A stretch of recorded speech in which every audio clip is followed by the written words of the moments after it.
As informações aqui da cidade têm tanta importância quanto as do Brasil e do mundo. Jovem, dinâmico e com jornalismo de credibilidade. Rádio Café, na 101 FM. São 8h17 desta sexta-feira, 17 de outubro. Chove em Xanxerê neste momento, lembrando, interdição total na C155 entre Xanxerê e Chavantina, redobre a atenção. Vamos falar de saúde, gente. Olha, a gente vai falar agora sobre um marco importante para a saúde. O Hospital Regional São Paulo, referência em alta complexidade em cardiologia, foi habilitado para realizar um implante percutâneo de válvula aórtica. É o único hospital do Grande Oeste a oferecer esse serviço. Para falar sobre esse avanço e o impacto para toda a região, nós vamos conversar agora com o cardiologista Elias Conte, o diretor do Hospital Fábio Lunques, para explicar para a gente o que de fato impacta na vida de todos nós. Diretor Fábio, bom dia, seja bem-vindo. Bom dia, Guilherme, bom dia a todos os ouvintes da Rádio Princesa. É uma satisfação estarmos aqui com vocês e falando um pouco sobre esse momento tão importante para a nossa região. Doutor Elias, bom dia, seja bem-vindo. Bom dia a todos os ouvintes, bom dia, Guilherme. Um prazer grande estar aqui. Antes da gente falar sobre essa conquista, é importante a gente relembrar que o Hospital Regional São Paulo é um dos pioneiros nesse assunto, quando se trata em referência em cardiologia, e o impacto positivo que ele causa na vida das pessoas, né, Fábio? Sim, com certeza. Não custa a gente falar, mas o Hospital Regional São Paulo ele é referência para todo o Grande Oeste, né? É um orgulho para nós aqui em Xanxerê termos um hospital dessa magnitude, dessa qualidade toda e da complexidade.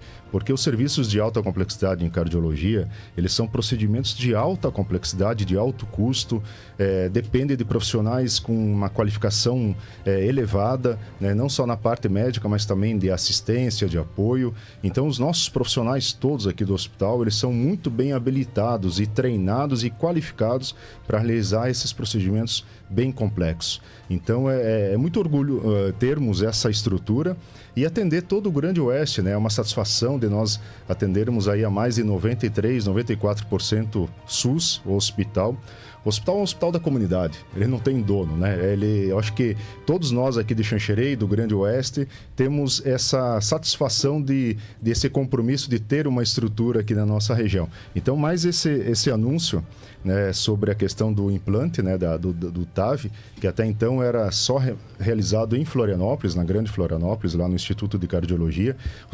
Os pacientes daqui da região precisavam ser deslocados até lá, né? São pacientes idosos, a maioria deles acima de 75 anos, né? Pacientes assim críticos, né, que dependem de uma atenção diferenciada e tinham que se deslocar até lá.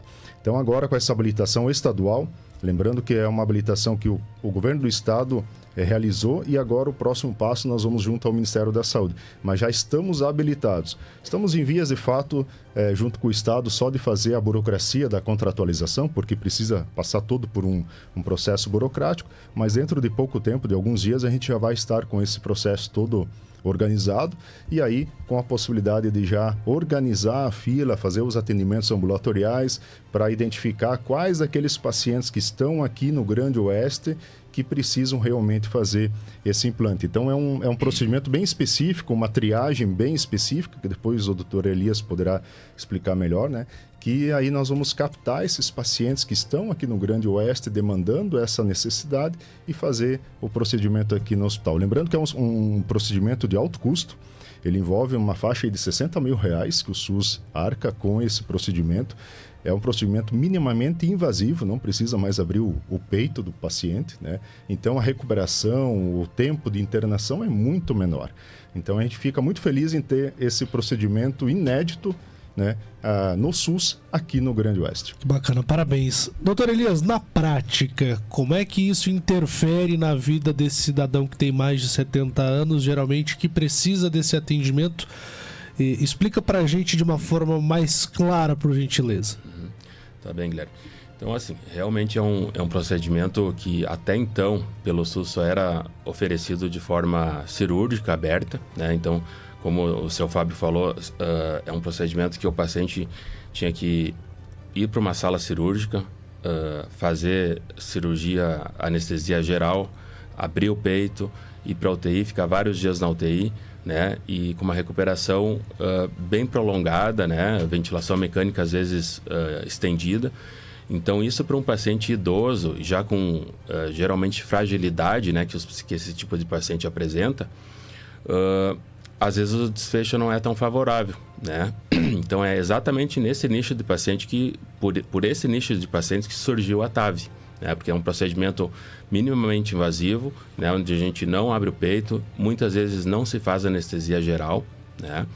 Então, o paciente sai da sala de hemodinâmica, na maioria das vezes já acordado, né?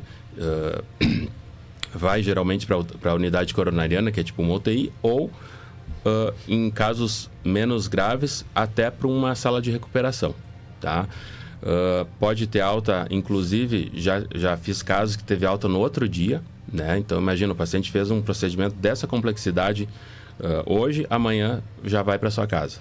Em tese, representa não só a questão da saúde, mas a qualidade de vida do paciente que melhora. E sem falar no deslocamento, né? Fazer Exatamente. 1.000 quilômetros entre ir de volta para Florianópolis, às vezes não se sabe quanto tempo fica lá. Tudo isso deixa de existir. Exato, isso é fundamental, né? A questão do acolhimento, né? Para uma família, imagina ter um ente querido que vai lá para o litoral fazer um procedimento que, por mais que seja minimamente invasivo, existe riscos, né? Não é por ser minimamente invasivo que não é riscos, né? Então, o paciente tem riscos também, até porque é um paciente com uma comorbidade muito grave, né? Mas o familiar estando aqui perto muda todo o sentido, né? Todos os familiares conseguem ver o paciente, até para o paciente se sente mais acolhido, né? Então, muda muito para o paciente isso. Nesses casos que há necessidade desse implante, doutor, existem muitos pacientes aguardando por esse atendimento? Sim. A estatística da estenose aórtica grave, né, ela atinge aproximadamente 2 a 3% da população acima de 75 anos. Então, não é uma doença tão incomum, né, no paciente idoso. Então, desses com mais de 75 anos, nem todos têm indicação precisa para TAV. Alguns deles, com risco cirúrgico baixo, podem ir para uma cirurgia aberta sem maiores problemas, entendeu? Então, seria um paciente mais de 75 anos com risco maior, né? Esse é o foco atual para esse procedimento via SUS. Pergunta do ouvinte: pode acontecer com pessoas com menos de 70? Sim, sem dúvida, pode acontecer.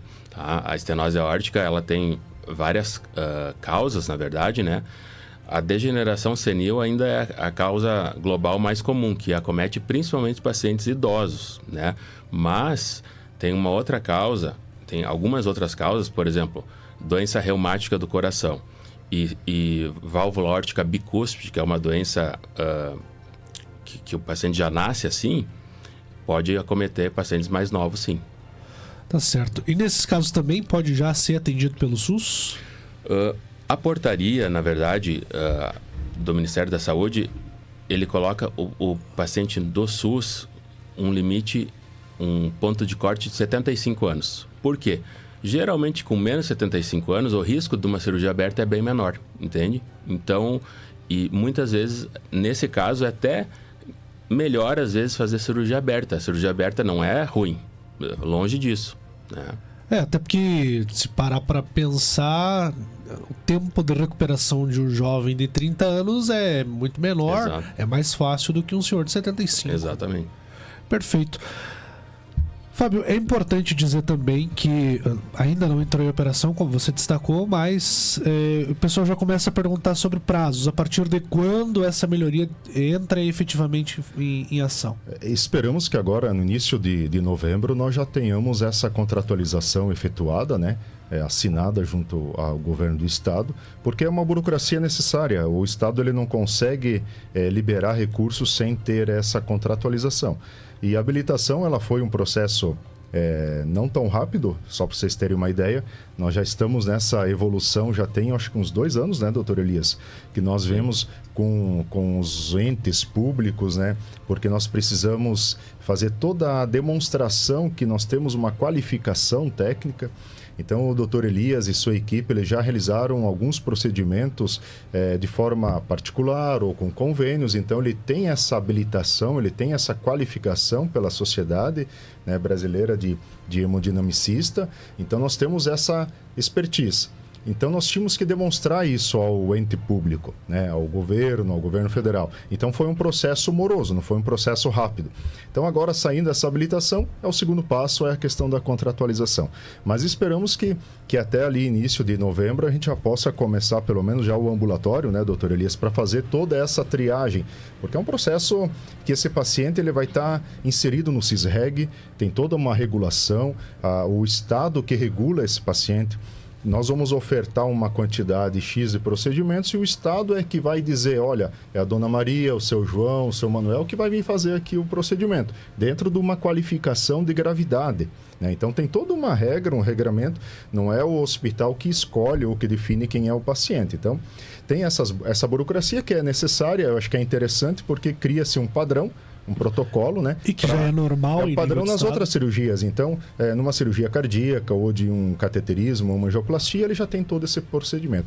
O importante que o Dr. Elias comentou é que da cirurgia aberta, não é que a cirurgia aberta é menos... é pior ou... né? Não, é que depende de cada situação. Esse procedimento de implante minimamente invasivo, ele veio justamente para ajudar a dar uma sobrevida naqueles pacientes mais críticos. Sim. Porque se você leva um paciente de 75 anos ou mais, ou com algumas comorbidades, para a sala de cirurgia, o risco dele não sair da sala de cirurgia vivo é muito grande. É verdade. Então, e com esse procedimento, ele tem uma sobrevida de anos, de décadas, muitas das vezes. Um paciente de 75 anos, ele pode viver até os 90, 95 anos. Sim. Ou até mais. Então, nós temos aqui no hospital vários pacientes que implantaram o marca-passo de mais de 100 anos. Eles vêm aqui no hospital fazer a revisão a cada 6 meses, 1 ano. Eles têm mais de 100 anos. Então, é essa qualidade de vida que daí você devolve um familiar para seu ente, né, no seu círculo familiar, e ele vai ter uma vida muito mais longa e sem tanto sofrimento, sem tanto, talvez, utilização de medicamentos, de tratamentos pós-cirurgia. Então, é um avanço enorme para a saúde pública aqui do nosso estado e principalmente aqui do Grande Oeste. Muito bem. Doutor Elias, muito obrigado. Parabéns pela iniciativa. Muito obrigado.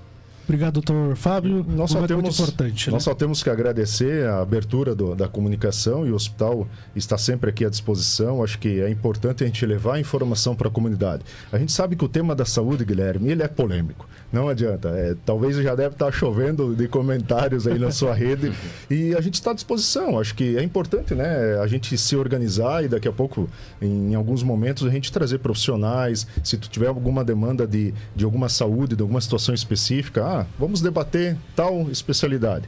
Porque a população ela tem os seus anseios, tem as suas necessidades de informação.